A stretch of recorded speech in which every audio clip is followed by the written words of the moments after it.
بہرحال 13 ہجری کے اندر سیدنا ابوبکر کی ڈیتھ کے بعد سیدنا عمر جب بنے خلیفہ تو within 3 years Roman empire بھی گر گئی یرموک کے اندر, اور اسی کے سال ڈیٹ کے اندر آ کر جنگ قادسیہ میں 8,500 مسلمانوں کی قربانی کے بعد پرشین امپائر بھی مسلمانوں کے ہاتھ آ گئی, اور 17 ہجری تک آپ سمجھیں کہ پوری دنیا مسلمانوں کے قبضے میں آ چکی تھی. دنیا کی سپر پاور اس وقت صرف ایک تھی اور وہ مسلمان تھے.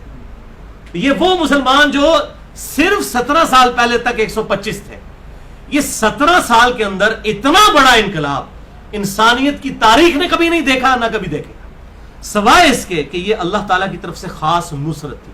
اور آپ دیکھیں انقلاب جتنے تاریخ میں آئے ہیں وہ وقتی آئے ہیں, وقت کے ساتھ ختم ہو گئے. رشین امپائر کا یہ جو اتنا بڑا انقلاب آیا 70 80 90 سال تک چلا کمیونزم کا, پھر ختم ہو گیا ہمارے سامنے.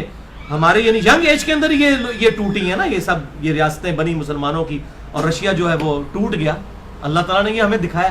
تو یہ کمیونزم کا جو انقلاب ہے آپ یہ دیکھیں, یہ انقلاب جو ہے کتنی دیر کے لیے تھا, 70 80 سال کے لیے.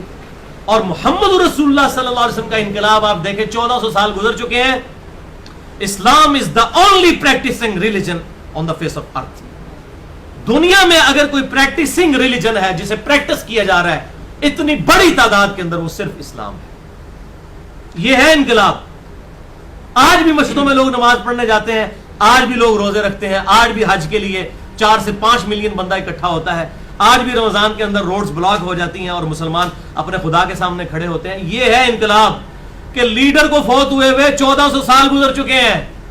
انقلاب گلی گلی دنیا کے ہر ملک میں نظر آتا ہے, اپنی تمام کمزوریوں کے باوجود جو مسلمانوں کے اندر ہے انقلاب تو موجود ہے. ایک مسلمان ایسا پیشن اپنے ریلیجن کے لیے رکھتا ہے جو کوئی بھی کسی ریلیجن کا ماننے والا نہیں رکھتا. ایک بالکل گئے گزرے مسلمان کو بھی 1 ارب روپیہ دینا اور کہیں کہ محمد رسول اللہ کو گالی دے دو, وہ جوتے کی نوک پہ رکھ دے گا. یہ ہے پیشن, یہ ہے کمٹمنٹ. یہ اللہ تعالیٰ نے مسلمانوں کو ایک کمٹمنٹ دی ہے. اسی سے تو وہ ڈرتے ہیں, اسی لیے کہتے ہیں کہ دنیا میں دہشت گرد مسلمان ہے, خطرہ مسلمانوں سے ہے. کیوں؟ کیونکہ مسلمانوں کے اندر پیشن موجود ہے, اور اللہ تعالیٰ نے اس طریقے سے غلبہ فرمایا ہے. آج بھی یورپ کے اندر, امریکہ کے اندر گرجے بیچے جا رہے ہیں مسلمانوں کے ہاتھ. کرسچنز تو زیادہ تر ایتھیسٹ ہو چکے ہیں, منکرین خدا. پریکٹسنگ صرف مسلمان ہے.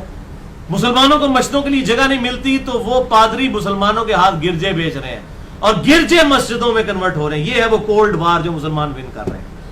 کس طریقے سے؟ تیزی کے ساتھ, الحمدللہ. اور پھر اسی چیز کو ملائن کرنے کے لیے کبھی وہ نبی صلی اللہ علیہ وسلم کے خاکے بنا دیتے ہیں, کارٹون بنا دیتے ہیں, تاکہ مسلمانوں کو اشتعال دلایا جائے, مسلمان جو ہے وہ توڑ پھوڑ کریں, مسلمان اپنی املاک کو آگ لگائیں, شیشے توڑیں, پھر ہم دنیا کو نا بی بی سی کے اوپر, سی این این کے اوپر دکھائیں, یہ دیکھیں تو ہے ہی دہشت گرد, انسیولائزڈ مسلمز. وہ یہ دکھانا چاہتے ہیں, اور وہ اس طریقے سے آئے دن کو نہ کوئی ٹیکہ مسلمانوں کو لگا دیتے ہیں تاکہ مسلمان جو ہے وہ اپنے ریلیجن کی بدنامی کا باعث خود بن جائے. اس لیے خدا کے لیے عقل کے ناخن رہیں, اور یہ سازشیں جو اسلام کے خلاف ہوتی ہیں ان کو سمجھیں. ہمیں اپنا کریکٹر سامنے پیش کرنا ہے. آج میں بتاؤں سوشل میڈیا میں آپ کوئی قدغن نہیں لگا سکتے کہ یوٹیوب کے اوپر کسی نے کوئی گستاخانہ فلم چڑھائی ہے تو آپ اتروا لیں. کتنی آپ اتروائیں گے؟ کتنی کتابیں؟ 100 سالوں میں 60,000 کتابیں نبی صلی اللہ علیہ وسلم کے خلاف لکھی گئی ہیں. کس کس کتاب کا آپ جواب دیں گے؟ جواب دیں عمل کے ذریعے. اپنے پروفٹ کا کریکٹر لوگوں کے سامنے رکھیں کہ یہ ہے وہ شخص جس کو اس طریقے سے بدنام کیا جاتا ہے. تم کہتے ہو کہ یہ تلوار کے زور پر اسلام پھیلا ہے. ان 100 سالوں میں جتنی تیزی سے اسلام پھیلا ہے 1400 سال میں نہیں پھیلا. ان 100 سالوں میں مسلمانوں نے ساری جنگیں ہاری ہیں, کوئی جنگ بھی نہیں جیتے. حتیٰ کہ ٹوٹی پوٹی جو سلطنت عثمانیہ تھی وہ بھی جاتی رہی. لیکن اب کس چیز نے اسلام کو جو ہے وہ لوگوں کے اوپر غلبہ کیا ہے؟ اسلام نے دل کو جیتا ہے. 60,000 کتابیں آپ صلی اللہ علیہ وسلم کو بدنام کرنے کے لیے لکھی گئی. واللہ خیر الماکرین, اللہ کی خفیہ تدبیر ہے. گورا پاگل نہیں ہے, سوچ سمجھ کے چلتا ہے. وہاں پہ اگر کسی کو ملائن کیا جاتا ہے نا, وہ سوچتے ہیں یہ ملائن ہو رہا ہے, یہ کون شخص ہے. لوگ سٹڈی کرتے ہیں, کہتے ہیں یار یہ تو اس طرح کا ہے ہی نہیں تھا, ہمیں بتایا گیا, اس کی تعلیمات تو یہ ہے ہی نہیں ہے. یہی تو ٹرو گاڈ کے ماننے والے. میں اگلے دن ایک وہ پریسٹ مسلمان ہوا ہے کرسچن, اس کا اس کے اوپر بی بی سی کے اوپر انٹرویو آ رہا تھا یا کسی اور یورپین چینل کے اوپر, میں دیکھ رہا تھا. اور وہ امریکہ اس میں انگلینڈ کے اندر پروفیسر تھا. وہ چند دنوں کے لیے ریکریشنل ٹرپ کے اوپر مصر گیا، مصر کے اندر، تو ظاہر ہے وہاں پہ پیرامڈز ہیں گیزا کے، اور یعنی ایک پرانی سیولائزیشن ہے. وہ وہاں پر اتنا امپریس ہوا کہ مسلمان ہو گیا. اسے مسلمان کیوں ہو گیا؟ اس سے انٹرویو جب لیا گیا، اب وہ کیا کر رہا ہے، اب وہ پادری تھا، وہ آئرلینڈ جا رہا ہے، کبھی انگلینڈ جا رہا ہے، جا کے گرجوں کے اندر جا کے جو ہے وہ توحید کی دعوت پیش کر رہا ہے. تو اسے پوچھا گیا جی آپ کو کیا ہوا، آپ کیوں مسلمان ہوئے؟ وہ کہتا ہے جی میں نے مصر جا کے یہ چیز نوٹ کی ہے کہ ٹرو گاڈ کے جو بلیور ہے وہ ہے ہی صرف مسلمان ہے، جنہوں نے خدا کو سیریس لیا ہوا ہے. کہتے ہیں جی میں صبح پارک میں بیٹھا ہوتا تھا، چھوٹے چھوٹے بچے آ کے السلام علیکم ورحمۃ اللہ، السلام علیکم ورحمۃ اللہ، تو ان کی تو بات ہی خدا سے شروع ہوتی ہے، خدا کے اوپر ختم ہوتی ہے. وہ اگر ٹوائلٹ میں جاتے ہیں تو وہ بھی خدا کی ذکر کرتے ہوئے جاتے ہیں، ٹوائلٹ سے نکلتے ہیں تو خدا کا ذکر کرتے ہوئے جاتے ہیں، بازار میں جاتے ہیں تو خدا کے، ان کی ٹریڈیشن میں انشاءاللہ ماشاءاللہ الحمدللہ، اور یہ الحمدللہ ہمارے اندر بھی ہے.